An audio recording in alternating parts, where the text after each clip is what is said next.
All right, welcome to the Friday show, everybody. Raise your hand if you started Ronald Jones. I would have both of my hands up. I started him, I think, in 2 leagues last night. Not looking very good so far. Yeah. Who did you start him over? Tevin Coleman. Well, yeah, okay. That makes some sense. Tough call there, huh? Yeah. I don't really remember the rest of my craptastic running backs, but yeah, I had to start Ronald Jones. It was disappointing. Hey, remember that report that before the game that he was going to get more work? That didn't happen. Yeah, good time. Welcome to Friday, everybody. Happy Friday, Friday the 13th, and Tampa Bay beats Carolina 20-14. At least the finish was exciting. Good morning, Dave and Jamie. Hey, at least the finish was exciting, right? Sure. Dumb play call. It was a silly play call and an ugly finish to what was mostly an ugly game. Unless you like field goals, then it was a really great game for you. But yeah, not a great game. A lot of big fantasy questions coming out of this one. Mm-hmm. And we are going to talk about the NFC home games. There are 6 of them, plus Cleveland at the Jets, which we didn't talk about yesterday. I'm sorry I forgot to mention. We were saving that till today's show. But actually it worked out because Sam Darnold is like a sophomore in college, because I thought those were the only people that get mono. I never heard of like adults getting mono, but how about, actually I think my dad had mono when he was like in his late 20s. You guys ever have mono? No. Now, there was a girl who I liked in college who got mono, and I didn't like her anymore after that. Was she a sophomore? She was a freshman. Ah, all right. Well, she was a year ahead of her time. We'll talk about that game. Some real cool stats about what the Rams have been doing going back to last season and into week 1, what Jared Goff has been doing in that time. Drew Brees on the road, Aaron Rodgers against the Vikings, all that. But let's get to this game here. Plus, we have, by the way, the Startometer and Beat the Waiver Wire. And Jamie, do you know what this is? Of course. Okay, Dave didn't know. You don't know Friday the 13th? No, didn't remember that. Yeah, that's the Jason thing. I was going to intro the show with the Friday the 13th theme, but it's not good. All right, so Tampa Bay gets an injury to Devin White. He left in the first quarter with a knee sprain, and they lost the cornerback, Jamel Dean, as well. And yet they're still defending pretty well this year. They held the Panthers to 14 points. Who are you most worried about? There are some candidates here. Cam Newton and O.J. Howard probably headline the list. But who are you most concerned about after 2 games from these 2 teams? Well, I mean, those would be the 2. Yeah. I'm real concerned about O.J. Howard because you spent more on draft day to get him than you did Cam Newton, or at least you should have. And not only did he not have a catch, he had 2 penalties. His lone target was wiped out by an offensive pass interference call that he had. He only ran 20 routes according to Pro Football Focus. They're using him more as a blocker than they are as a receiver. It's he's losing to Chris Godwin on those short and mid-range targets. There's a potential bounce-back opportunity next week against the Giants because they struggle against tight ends. So we'll see. If he struggles in that game, then it's really bad news. Yeah, I think if you're worried about Mike Evans, I said it on Wednesday and I said it on Thursday. It wouldn't be surprising if he had a disappointing game. Same. And Dave had him pretty low, right? And you kept saying Garrett Bradbury, though. I did. It's James Bradbury. Sorry about that. I had the wrong Bradbury. He should have scored a touchdown. He should have scored a touchdown. Yeah, James that big throw in the first quarter. No, the corner route in the end zone where he just completely missed him, where Evans was wide open. So he could have had 2. Man. Yes, Jameis missed so many throws. He also got not as many as Cam. He also had an unfortunate situation where Brashad Perryman couldn't catch the ball, which went right through his hands. Yep. That's probably his best throw of the night. That should have been a touchdown in the back of the end zone. But neither his best throw of the night. Godwin touchdowns, anybody could have made that throw. Looked good to me. All right, who cares? Both quarterbacks struggle a little bit. Let's talk about Cam Newton here. By the way, drop or hold O.J. Howard? Hold. Okay. So now let's talk about Cam Newton. You know, I actually have faith in him to come around as a passer. He's got this, off-season arm issue and surgery. It took Andrew Luck a little while. You wouldn't see it statistically, but it took Luck a little while to kind of get his arm going. Because remember, didn't they take him out for a Hail Mary early in the season for set? Right. So you can maybe expect some rust. But the fact that he has -5 rushing yards in 2 games is terrifying. Wait a minute. Wasn't it Cam who got pulled for the Hail Mary? No, it was Luck.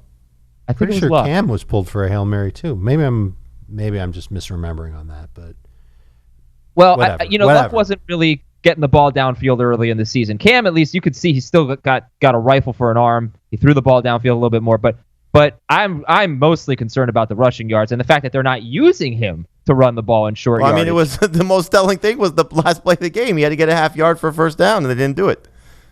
Yeah, but that happened several times throughout the game. So where are you guys on Cam Newton right now, who started in 65% of leagues and threw for 333 yards on 51 attempts, but no touchdowns? It's going to be another interesting game next week because he gets to play Arizona, and if Lamar Jackson does what I expect him to do, then it's going to be 2 games in a row where that defense looks bad. So 10 days to prepare. It's just a matter of what's available to you on waivers. I mean, if you can find somebody that you feel comfortable with, and we'll see what happens coming out of week 2. But it's going to range the gamut from, Josh Allen, who I think is going to have the opportunity to play well, Derek Carr, Matthew Stafford. There's going to be some guys that you could say I feel more comfortable with over Cam. But it's also a matter of, do you want to carry 2 quarterbacks? Because the minute you drop Cam, somebody's going to pick him up because he's going to start to get hot. This happened 2 years ago. He got off to a miserable start, and then he started to get hot like he tends to do. I think the time off will help him, sort of change a few things, I hope it's to shake the rust off from the injury. it really depends on what's on the waiver wire. If you look at your waiver wire and there are 5 quarterbacks that you're okay using as a replacement for Cam, don't pick one up.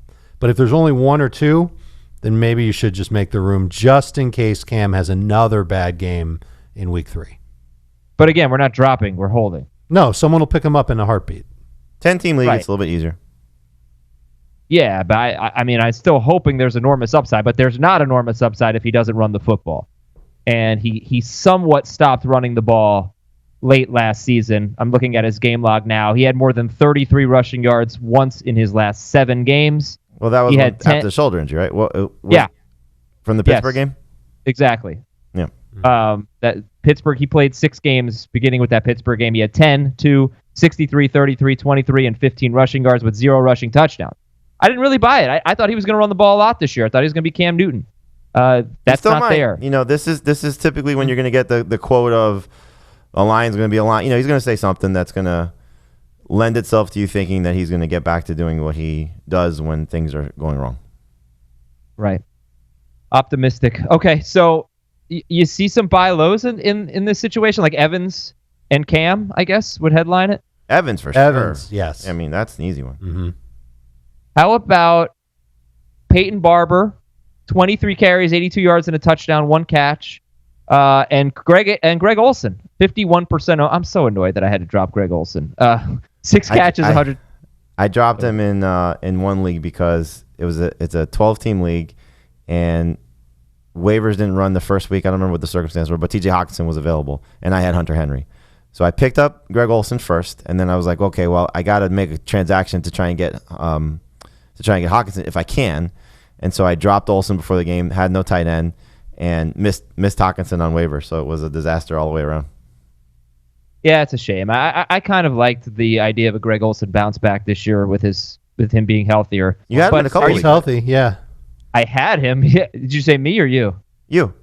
Yeah, no, I had him. I had to drop him because remember I said yesterday I couldn't make a transaction on Thursday. I had to play it safe in case he didn't play, so I had to drop him. Well, before you'll make somebody else very happy out of it. I actually had to start him in our Dynasty League, Adam, the team that we share. You should be happy about this. I started him as a flex. Oh, very nice. So 6 catches, I lost 110 Tevin Coleman targets, and Tyreek Hill. 110 yards on 9 targets. That's 2 straight games with 9 targets. But between Olsen and Barber, are you buying either guy as a trustworthy player going forward? Olsen for sure. And as long as he's healthy, he's going to be a starter for your squad. Barber just had the hot hand, I guess. And that's the only reason why he had so much work. Crushed the other 2 running backs in terms of snaps played. I think it was 42 or 46 snaps that he had in the game. He had a ton. Ronald Jones only had 8, 16 for Dario Gumbawale. So coaching staff had no problem leaning on Peyton Barber. I don't know if it's going to be that way every single week, but it was for this week against Carolina. And that run defense now, think about it. Malcolm Brown had 2 short yardage touchdowns. Peyton Barber, that wasn't a short yardage score. But they're starting to give up some numbers a little bit. Well, I mean, it wasn't just the short yards touchdowns. Todd Gurley went for 97 yards rushing. Yeah. I don't know if you heard what Aikman said, though. He said that they got tired against he said that the Panthers have a good run defense, in his opinion. They got tired in the fourth quarter against the Rams, and that's when Gurley did most of his damage. And to be fair, they held Peyton Barber to 3.6 yards per carry. This was Peyton Barber, quote, looking good. But if you're talking about look, the Rams wearing him down, that's fine. If this is what's going to happen against a mediocre rushing attack, where they're going to be in close games, they're not going to be the type of team that blows teams out. Right. So they're going to get, pushed on and run on and, back and forth, slow drives type of things. So it's not good. And this is a Rams team, week one, filling themselves out. I think if this was midseason, they may have done more damage. And a Tampa Bay team that traditionally, at least the last few seasons, has not been able to run the ball successfully. So when they didn't face run the ball successfully. They were terrible. They averaged 3.2 yards per carry. But that's the point, though, is that they're able to, sort of wear on you a little bit. What's going to happen when they face a good rushing team? Well, they got to get their offense going, obviously. I mean, they were terrible on third down. All right, final question here. Only 18% of people started Curtis Samuel. It was nice to see him come alive. But Jameis Winston, 16 for 25, 208 yards and a touchdown. Some good throws, some terrible throws. 14 fantasy points after scoring 8 fantasy points. He gets the Giants next week. Drop or hold Jameis Winston. It's the same as Cam. If you find somebody on waivers that you think is better and you feel more comfortable with, if the Giants struggle against Josh Allen, then I think it's the same type of thing. You can buy into Jameis. I'll go back to the conversation I had with Carson Palmer. I thought about it last night. He said it's going to take some time for him to learn the system. And I think the biggest takeaway that I had from this was he had a lot of times where he was in the pocket. Coverage was good on the Panthers side of things. And he held the ball way too long. But instead of trying to force the ball, he took sack. And that's the maturation process of not making the mistake. Because this could have easily be 208-1-2 or 208-1-3 like we saw last week against San Francisco, where he's trying to make something happen, and that's typically been Jameis's fault or downfall. It's also what, on the flip side of that, I thought would end up happening more often than not, just in Bruce Arians' no risk it, no biscuit type of scenario. But this was, I think, a step in the right direction, that he didn't, make a lot of mistakes from the standpoint of giving the other team the ball. Okay. All right, that's Tampa Bay 20, Carolina 14. Some interesting stats we'll talk about today. Aaron Rodgers has scored more than 24 fantasy points in 6-point per passing touchdown leagues only once in the last 5 seasons against Minnesota. 24 is not bad, but that's, not great either. And only once has he eclipsed that in the last 5 seasons against Minnesota. Didn't play every game in that stretch. In their last 10 games, the Rams have allowed more than 19 fantasy points to 2 quarterbacks out of 10. They were Nick Mullins in Week 17 and Dak Prescott, who had 24 fantasy points with a rushing touchdown. They might be coming. I was thinking about how we talk about, just like you said, it takes teams time to adjust to a new offensive coordinator. It's really since their bye last year that the Rams have been a much better defensive team. So maybe it took them, whatever it was, 9 weeks or so to adjust to Wade Phillips. And they've been very good, a lot better defensively since then. But Jared Goff has thrown 229 or fewer passing yards. He's thrown for 229 or fewer yards in 7 of his last 9 games, all but one of them without Cooper Kupp. How about this one? 8 of the last 10 quarterbacks to face the Eagles have thrown for 297 or more yards, including Eli Manning, Dak Prescott, Trubisky, and Case Keenum last week. So we'll see where you guys have Matt Ryan ranked. This is a fun one. John Brown is the highest-ranked wide receiver named Brown this week. There's Antonio, there's Marquise, there's AJ. John Brown's better than all of them. And maybe this week, right? Well, we'll see if Antonio Brown plays. Well, who would you rank higher if Antonio Brown plays? If he plays, I'd rank Antonio Brown higher. Yeah. Oh, really? Okay, because I think right now you have John ahead. I don't know what's going to happen with Antonio Brown. We'll find out today. All right, but you have... Right now, yes, John Brown is ranked higher. And then Trevor Siemian's going to start for the Jets this week. He basically produced 2 top 20 wide receivers in 2016. If you played for the Broncos at any point in the last 10 years, Adam Gase will sign you. Where's Julius Thomas? If he decides to still play in the NFL, I'm sure that Adam Gase would sign him. Surprised he's not the Chris Herndon replacement. Hopefully he hasn't been kissing anybody lately. Tweet of the day, Matthew Berry asked, there it is on the screen. You can watch our full episodes, by the way, youtube.com/fantasyfootball today. He asked Jamie, who do you like more, At Dave Richard or at Adam Aizer? It was it was a little surprise. I did just send me your questions. This was one of the ones that I got. So I appreciate Matthew reaching out. And I told him my answer was, that's like trying to pick, which of my kids are the favorite. So I'll just take Keith Cummings. Yeah, I voted for Dave, by the way. No. Oh, yeah. Today's sponsors are FanDuel and SeatGeek. Working on getting that FanDuel contest up. I'm sorry, it doesn't look like I'll have it in week 2. I'm aiming for week 3 where we can have a FanDuel contest. But if you go to FanDuel.com/FFT, you can sign up and get some bonuses. You're going to hear about that in a minute. And SeatGeek.com, the promo code is FFT there at checkout, and you'll save $10 off your first purchase on SeatGeek, the best place to buy tickets. We got news and notes. We got the Startometer. We got a little bit of DFS. Beat the waiver wire, which does include Josh Allen, who has Cincinnati next week. The Bonanza, and more. We'll be right back on Fantasy Football Today.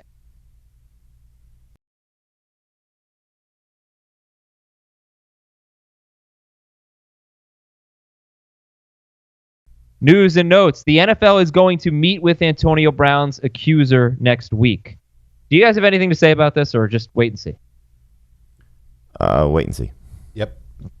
Joe Mixon did not practice. Is he going to be a Sunday decision? We'll find out if he practices on Friday. I mean, it's looking more and more likely like it's going to be Giovanni Bernard getting the nod. So, we'll see. Hopefully People hear Sunday. you say Giovanni Bernard. Bernard, right? yes. Bernard. Oh. And Sam Darnold has mono. So they've got Cleveland this week. The Browns DST is 68% owned. They're top 10 for everybody. They're top 5 for, I think, Jamie and Heath. If you need a DST, take a look and see if the Browns are out there. Le'Veon Bell is a shoulder issue. Do we think he's going to play? Yes, he went out on Twitter and said that he's fine. You just wonder, though, one shot to the shoulder, how's he going to hold up? So, I mean, you got to start him, clearly, but, it's not.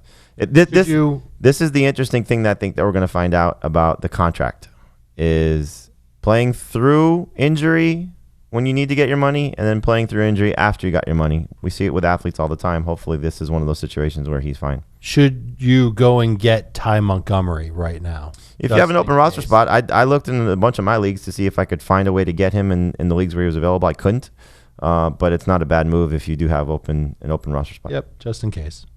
I was going to ask that, Dave. I beat you to it. Nice. In your face. It doesn't look good for Mike Williams this week, right? No, according to Anthony Lynn, he was concerned. So I heard that, and I was like, probably not. So bad news for Phillip Rivers without Hunter Henry and potentially Mike Williams. Yeah, I'll just give the stat now. I was going to give it when we talked about the game, which is the first game we're talking about, Chargers at Lions.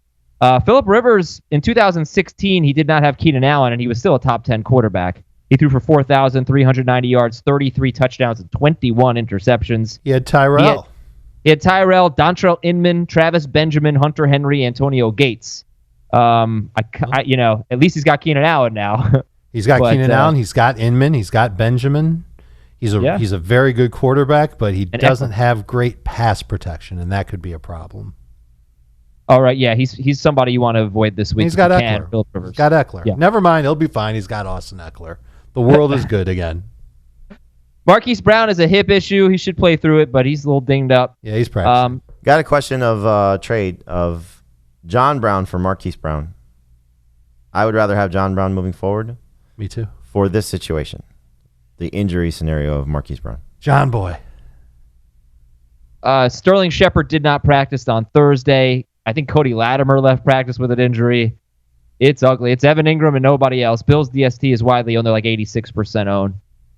Darius Geis out 6 to 8 weeks. Adrian Peterson's going to start. He's 86% owned. And he was solid in the beginning of the season last year. The Redskins are optimistic about Jordan Reed against Dallas. Juju Smith-Schuster was limited in practice. It's not a certainty that he plays, but he's probably going to play. McCole Hardman and DeAnthony Thomas are both going to have a role, according to The Athletic. More on Hardman in just a moment. Dallas is going to be mindful of Ezekiel Elliott's, lack of practice time this summer. When you saw that, what did that mean to you? Do you think he gets a full workload? He got, I think, 13 carries in week 1 against the Giants. Do you think Zeke gets, up to upwards of 18 or more carries this week? I would say 18 touches. I wouldn't be surprised if it was more than that. Okay. I would be surprised if it was as little as it was last week. And Oakland safety Jonathan Abrams is out for the season as they get ready for Kansas City. Do you expect the following two players who are on the injury report, not a huge injury report this week, Tyler Lockett at Pittsburgh? He practiced on Thursday, so he is trending in the right direction. He should be fine. Jimmy Graham against Minnesota. Yep. He'll play. All right. Couple of omissions from yesterday. DeAndre Hopkins in DFS. Jalen Ramsey should shadow him in 6 games. Well, let's look at his last 5 games against Jacksonville. He has scored in PPR 16, 18, 18, 14, and 26 fantasy points. So rarely huge games, and he's the most expensive wide receiver. Would you avoid DeAndre Hopkins? At least he's in FanDuel. Would you avoid Hopkins in DFS this week? Yes. Just based on the price, not the matchup. Exactly.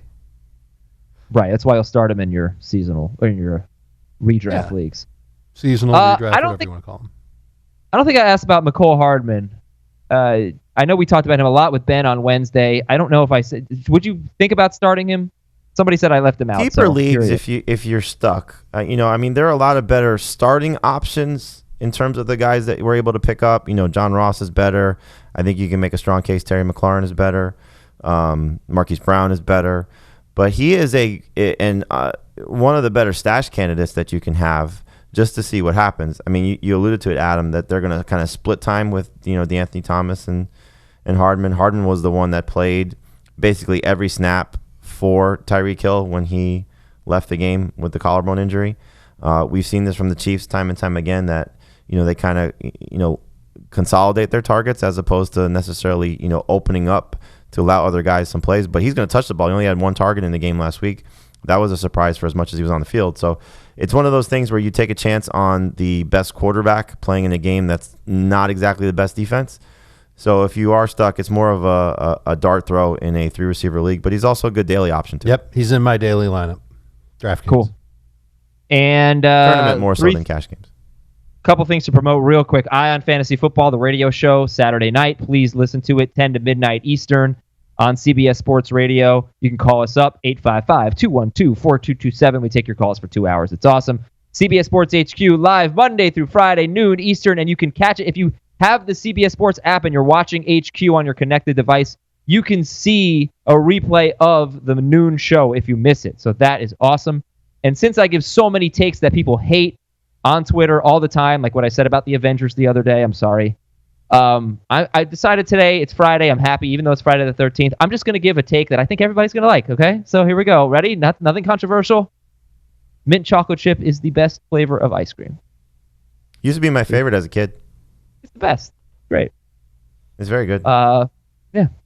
Rocky Road is overrated. Okay. Beat the waiver wire. Like why you just like you had a win and you had to go in there and ruin it for yourself. I couldn't resist. I don't have that much for beat the waiver wire. The DSTs I'm looking at, Tennessee at Jacksonville on Thursday, they're 39% owned. Green Bay against Denver. Dallas against Miami. I mean, that'd be the best. They're 78% owned, but if you can stash Dallas as DST, that'd be I'm surprised they're that low. They were drafted. They should be higher for sure. And Tennessee, you can get by with them this week against Indianapolis too.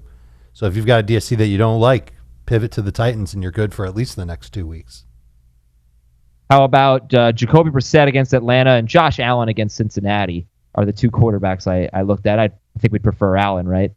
Yeah, I mean, I've been saying it for him the start of the season. The first 3 weeks for him. We'll see how the Cincinnati defense does. That was the one that you sort of say, okay, let's see how he does against that one. But the Jets defense, I thought he'd have a good game. He didn't play as well. Had too many turnovers. This week for sure, he's a borderline starter, and then we'll see how he does coming out of this game. Brissett is a tremendous bye-week quarterback. I really liked how he played last week against the Chargers. Didn't have amazing numbers, but he could have had 3 touchdowns. About Ebron kind of sort of dropping that one. So once you get to week 7, if you've got a QB that's on bye around then, and just some names in week 7 that are on bye, Cam Newton, Baker Mayfield, Roethlisberger, Jameis, I think he's one that you'll turn to at that point. You can wait to pick him up. You don't need to do it now, but he's going to be usable. He'll have a role. Cam, Ben, Baker Mayfield, Jameis Winston, all on bye that week. All could be dropped. If you listen to fantasy owners, they are panicking about at least 2 of those guys. But Ben's our start of the week this week, so big week for him. I don't know if there are any other running backs that you guys want to stash right now who could emerge as starters that are available in leagues. Any wide receivers? I mean, for the most part with the running backs, it's it's kind of the handcuff guys. Alexander Madison, Ito Smith. Guys that Ty Montgomery. Ty Montgomery's a good one. Just in case something happens to the guys in front of them that are injury prone. Hopefully nothing happens to Dalvin Cook or Devontae Freeman, but we've seen those guys suffer injuries before. Okay, and I don't know if there are wide receivers that. I mean, I think John Ross Hardman, probably we just mentioned. Hardman, yeah, for sure. Hardman for sure. That would be my favorite one. And I think if people drop Jamison Crowder in this offense in his role, he could still be very good, even if it's Simeon.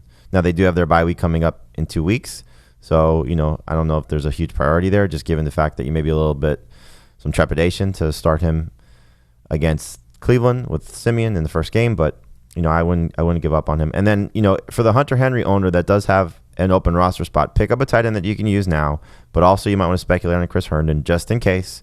That's smart. He has the chance to play at the level that we saw in the preseason that we were talking about before the suspension. He is not going to be able to play until week 6, so you have to carry him for a few weeks, but could prove to be beneficial. I'm going to look up his ownership percentage. Oh, it's under 20%. I can tell you right now. All right. Start-o-meter. 15%. These are the games we're going to be doing later in the show. John Brown at the Giants. 8. 7.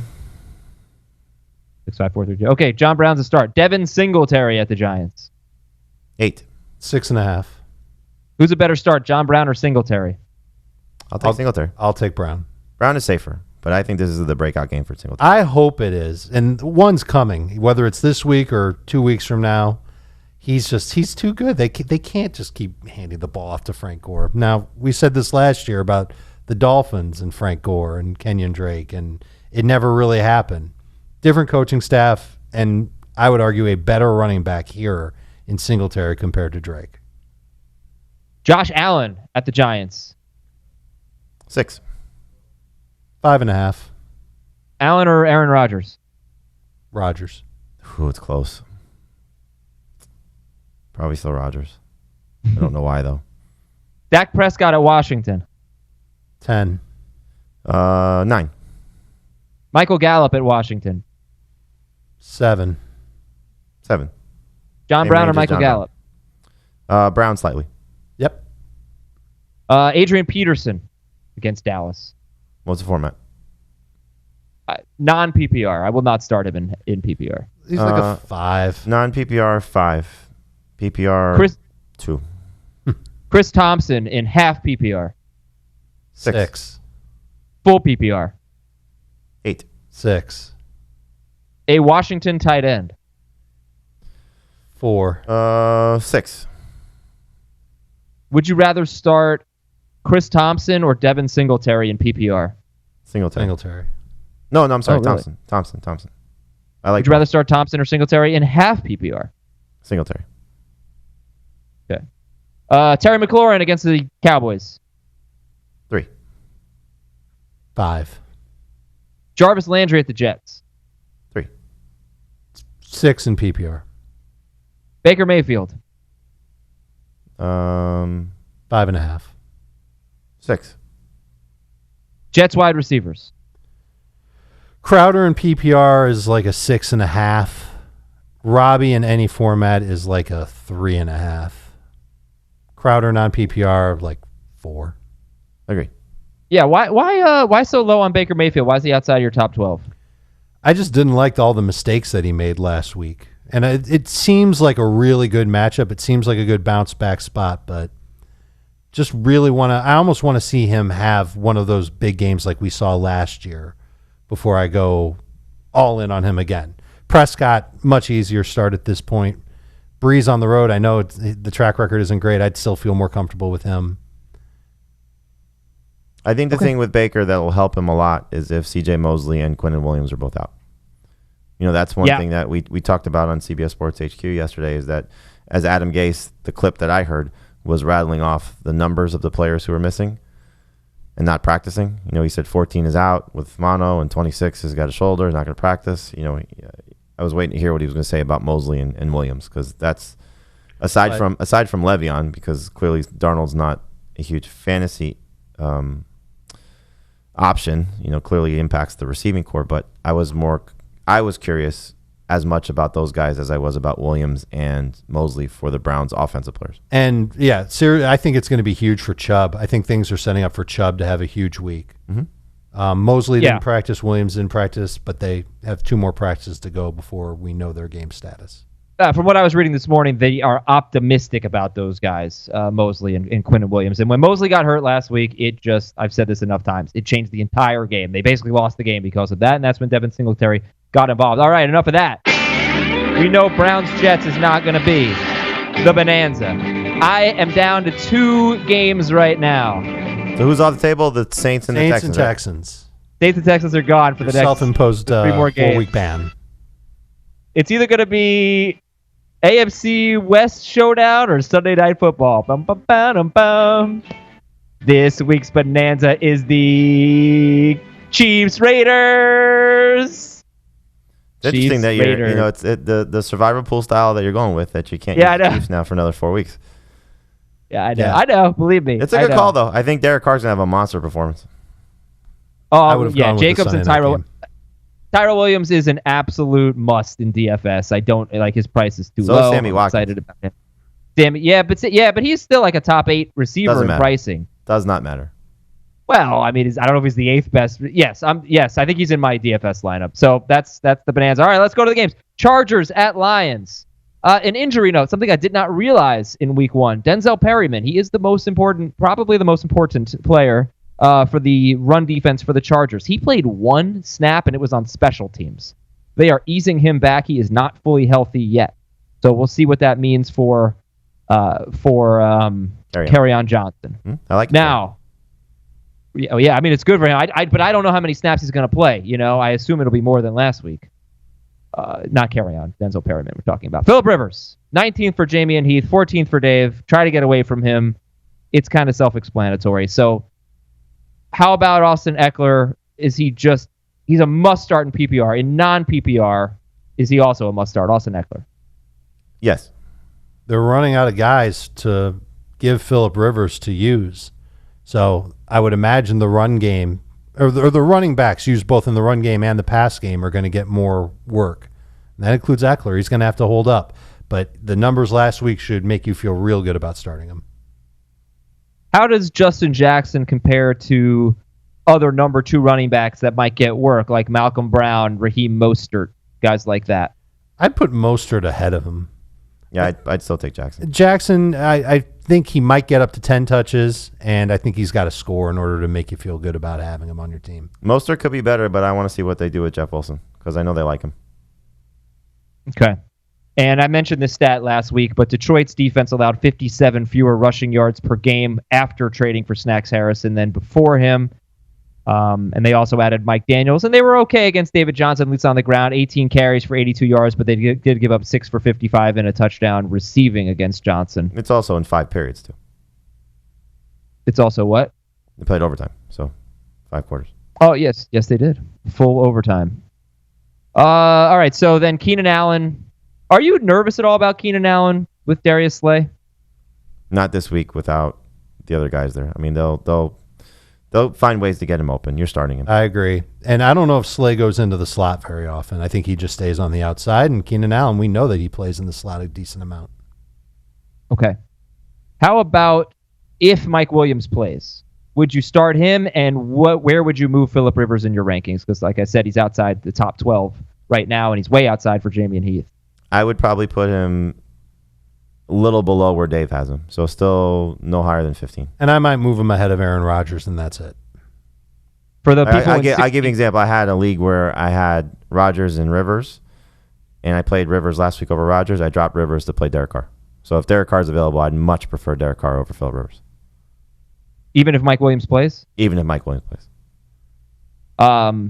For the people that are in like 16-team leagues or DFS, want to fly, or who's the guy on the Chargers you're looking at? Benjamin for the big play. Inman has the safer floor, but I don't even know if that floor can give you the 3 times value that you want. Let me look up his price quickly. Dontrell Inman is at $3,000, so the cheapest price. So if he gets you 4 for $50, he's good on DraftKings. I'm not sure he can get there. So Matthew Stafford, 58% owned, 33 fantasy points at Arizona in week 1. Fell in love with Danny Amendola. We don't really have much of a sample size. We don't know what to expect from the Chargers' pass defense without Derwin James, but it wasn't great. Great last week. Jacoby Brissett completed 21 of 27 for 190 yards and 2 touchdowns. How do you feel about Stafford? Would you start Stafford over Rivers? Let's start with that. Yes. I believe I have Rivers over Stafford as of now. I would not fault you for going the other way on that. I just don't know what to make of the Lions' run game and how effective it'll be. Because last week it wasn't effective at all, and Stafford ended up shouldering the load, and he looked great. I like him as a streamer a lot. So if you're not comfortable with Rivers and the way that his matchup is looking, you want to go with Stafford, I think that's not a bad thing to do. Stafford or Carr? I have Stafford higher. Oh, that's not close. Okay. Stafford or Drew Brees? Brees. Stafford or Rodgers? Rodgers. I currently have Rodgers higher. All right. Stafford or Josh Allen? Stafford. Allen. All right. Jamie has him back-to-back. Allen 16, Stafford 17. Carry on, and Dave has also back-to-back, 16 and 17. How about that? But flip-flop them. Carry on Johnson, guys. How much confidence do you have in Carry on this week? Got to play him. You didn't draft him to sit him. You saw Marlon Mack romp on this defense. It's just a matter of whether or not he can bounce back after a really disappointing game last week. Got to take that chance on him. He's a number 2 running back for me.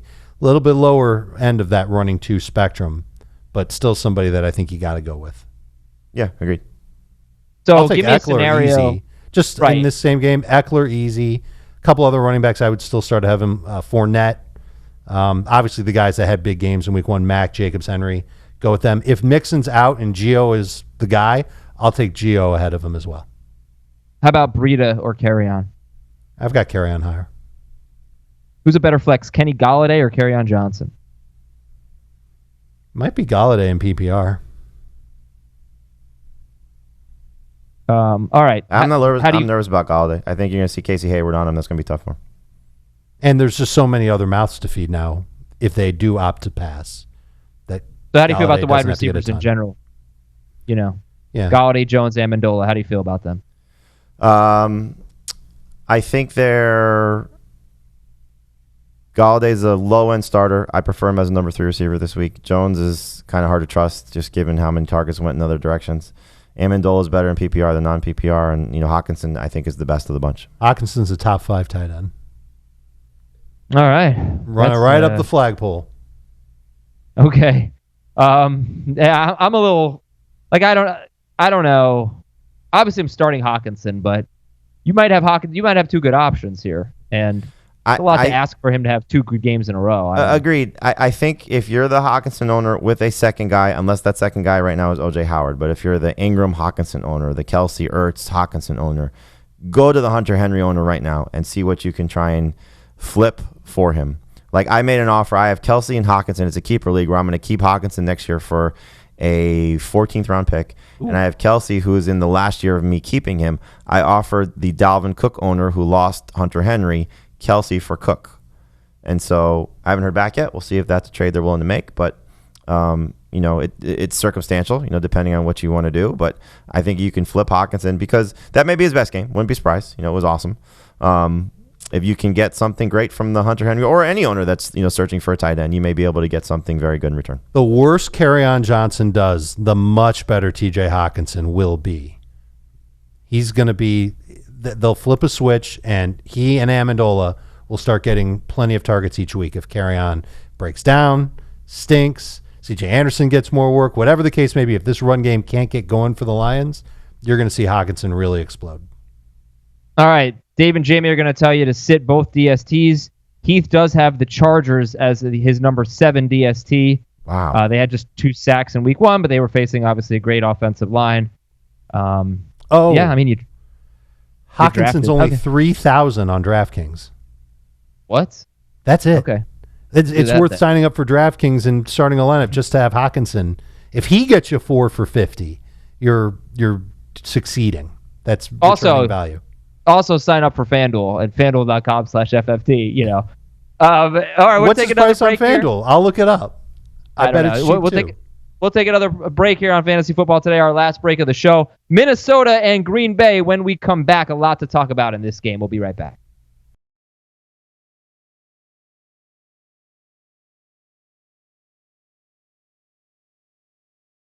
Welcome back to this Friday the 13th edition, Minnesota at Green Bay.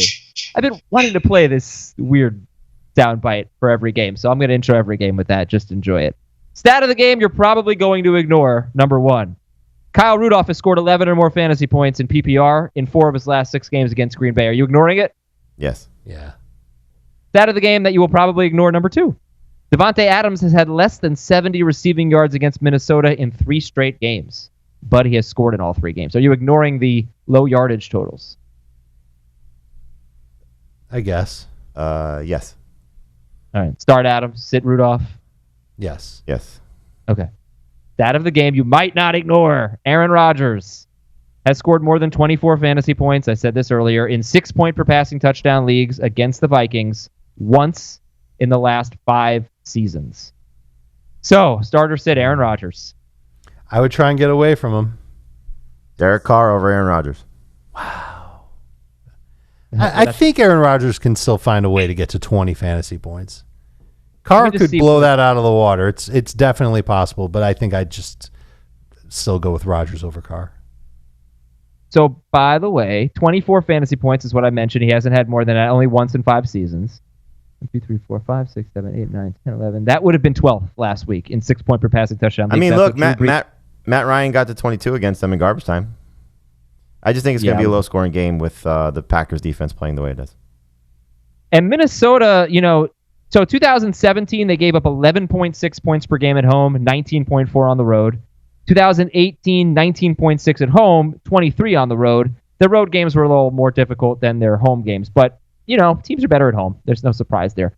All right, so Aaron Jones, starter sit Aaron Jones, guys. 13 carries, 39 yards, 1 target last week. What do you do this week with him? I'd sit him if you can, but I'd also buy low if you can too. I mean, they're going to be much better days ahead. It's just tough schedule. We talked about it. First 2 games are going to be really tough for him. Usage wasn't great, but he also got banged up in the game and left for a couple drives. I think that helped Jamal Williams' snap count. So I would think that if you can get Aaron Jones cheap right now, try and do so. All right, Kerryon Johnson or Aaron Jones? Carry on. Matt Breida or Aaron Jones? It's close. I'd rather take Breida. Okay. Devontae Adams is a start. Are we avoiding the other wide receivers for the Green Bay?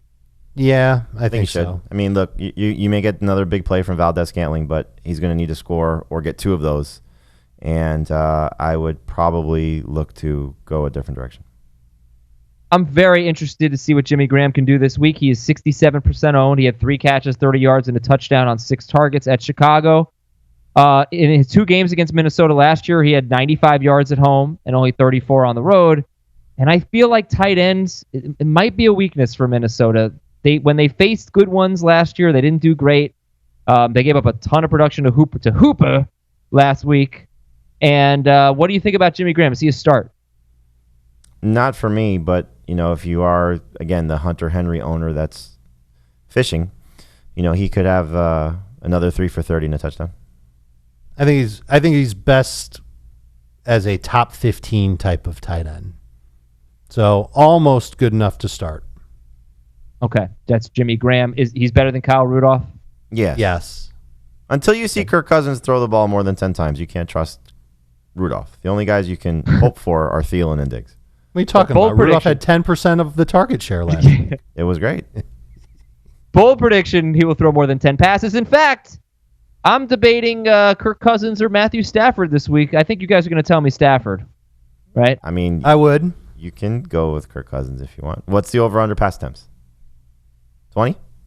20? No, I think he'll be in the 28-ish range. Right. It was like I'll circumstantial take what happened last week. I don't think they're purposely trying to keep Kirk Cousins from throwing the football. Oh, I think that they would love to keep Kirk Cousins from throwing the football. I think they would love to be the Seattle Seahawks and dominate running the ball, play defense, and not have their quarterback have to make plays. Yeah, but Kirk Cousins. Yeah, but that's not realistic. He's going to run for more touchdowns than Russell Wilson. He has one already. He probably already did. Yeah. Yeah. May have already done it. Stafford is 300 less on FanDuel than Cousins, by the way. Okay. So Cousins is 75% owned. I just, if the Packers defense weren't so improved, I'd be pretty interested in him in this spot, at least in DFS, because nobody wants him right now. But you can try to get away from Cousins and see what the game plan is. Dalvin Cook's a must start. And then, are you at all concerned about Thielen and Diggs? They have really good history over the last 2 years. Big games against the Packers. More concerned about Diggs than Thielen, but I think they're both startable. Yeah. Startable or must start? I don't think Diggs is a must start. I think Diggs is a start because you drafted him in a range where you want to give it one more week. And we did see one of the Bears receivers have a big game last week. So I think you could see one of the Vikings receivers have a big game. I don't think you're going to get big games from both of them.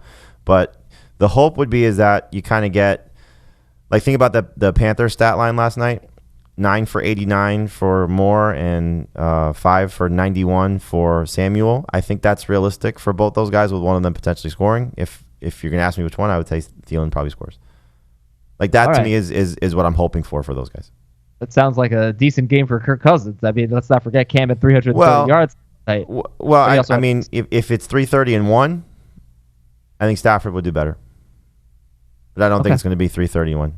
Remember, Cam also had the tight end. He's not going to throw.